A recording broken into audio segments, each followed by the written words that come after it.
At age 13, we became teenagers. When we turned 16, we could officially drive. And when we turn 18, we become legal adults. We can marry, join the armed forces, have sex, buy a gun, smoke cigarettes, and the list goes on.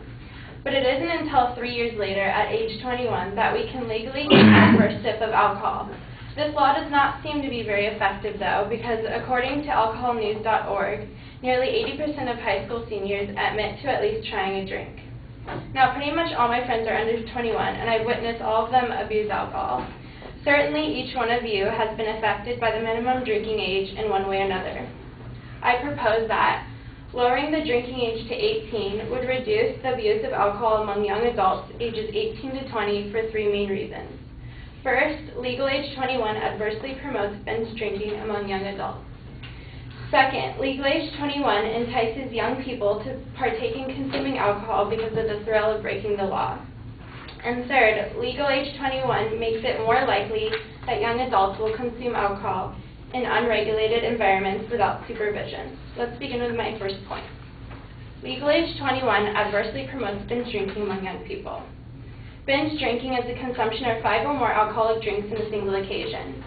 According to the 2006 National Survey on Drug Use and Health, of the total 10.8 million underage Americans 12 to 20 years old who reported consuming alcohol in the past 30 days, 7.2 million were binge drinkers.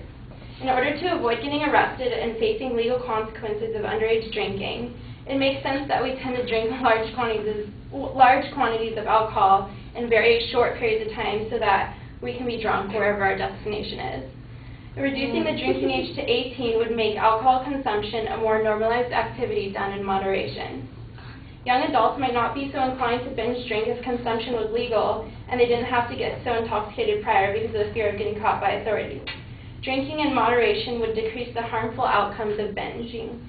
A study done by the Harvard School of Public Health reported that students who engage in binge drinking experience numerous problems such as missing class, engaging in unplanned or unsafe sexual activity, being victims of sexual assault, unintentional injuries, and physical ailments.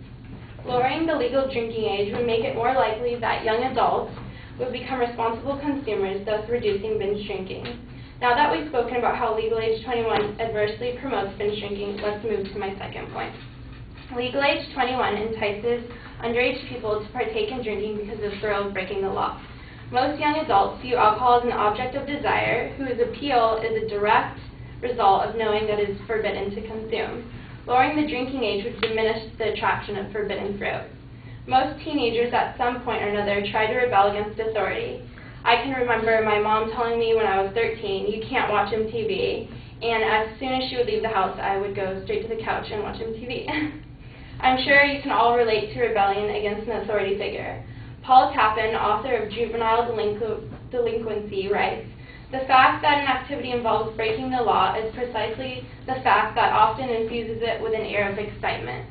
This excitement Tappan speaks of intensifies the present moment and may cause young adults to forget about the dull routine of daily life. By banning young adults from engaging in behavior that is universally understood as a symbol of adulthood, drinking age 21 adversely attracts us to that forbidden fruit." Now let's move to my third point. Legal age 21 makes it more likely that young adults will consume alcohol in unregulated environments without supervision. Prohibiting underage people from drinking in bars, restaurants, public locations has the effect of forcing them to drink in unsupervised places like fraternities and house parties. Mark Beckner, the chief of police in Boulder, Colorado, a college town, deals with underage drinking every day.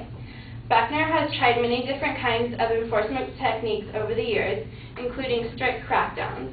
He stated in an interview with 60 Minutes, "We would surround house parties and hand out hundreds of tickets, and all we did was push it further underground." For that reason, Beckner is one of the few chiefs of police in the country that supports lowering the drinking age. Drinking behind closed doors in risky and unmanageable settings can lead to irresponsible and reckless behavior. Underage drinkers hide from the law and from adults, including parents who might teach them some moderation. The tragic story of Gordy Bailey serves as an example to how dangerous unsupervised drinking can be. In 2004, Gordy, a freshman at the University of Colorado, was undergoing the initiation process for a fraternity along with 26 other pledges. The boys were asked to drink 10 gallons of hard alcohol and wine in half an hour. Gordy guzzled the equivalent of about 20 shots. His eyes were rolling in the back of his head and he could not walk. Some of his fraternity brothers put Gordy on the couch and left him there. 9 hours later, a student finally called 911 when Gordy would not wake up. But it was too late. He was dead from alcohol poisoning.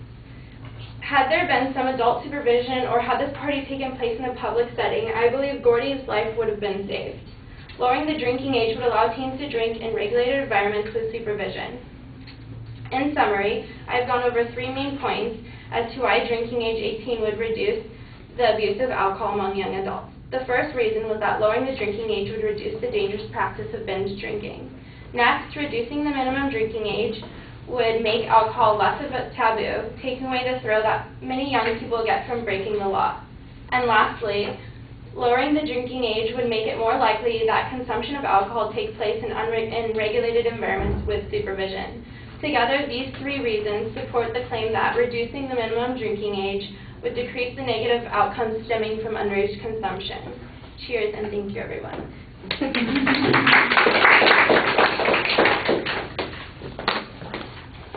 All right, Megan, some things are really excellent, and then a couple of other things are problematic. First of all, I like the opening. You've got a good, clear statement of your proposition. There's an excellent setup of what the secondary points are. You label them as you get to them in the body of the speech.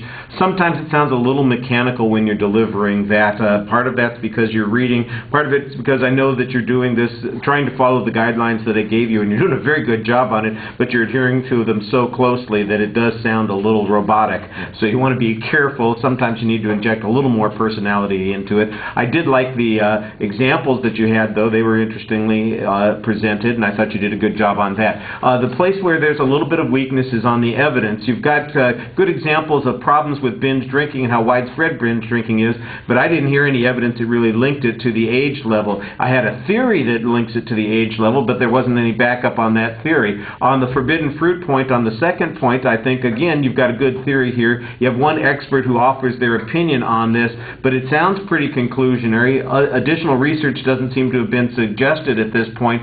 So at best, we've got an authority who says this is the case, and the basis for their conclusion is not really given. So I think that's a little bit problematic. On the examples concerning the supervision issues on the third point, I've heard the one example that you've talked about before. Of course, it is an example that is 6 or 7 years old now, and so I think we want to have some more contemporary examples. Also, there should be additional illustrations or statistics on this, and even the way the example is presented doesn't necessarily show that there's a problem because of the age issue. It just shows that the fraternity guys are largely indifferent to people being drunk. I'm not sure that that would have changed had anybody else been around, unless you had a sober person around, and I think that that's, you know, the idea that if you lower the drinking age, you'll have more sober people around. That's a thing that I think is a little bit hard to prove, and so that's where it's a little problematic there. All right, thank you.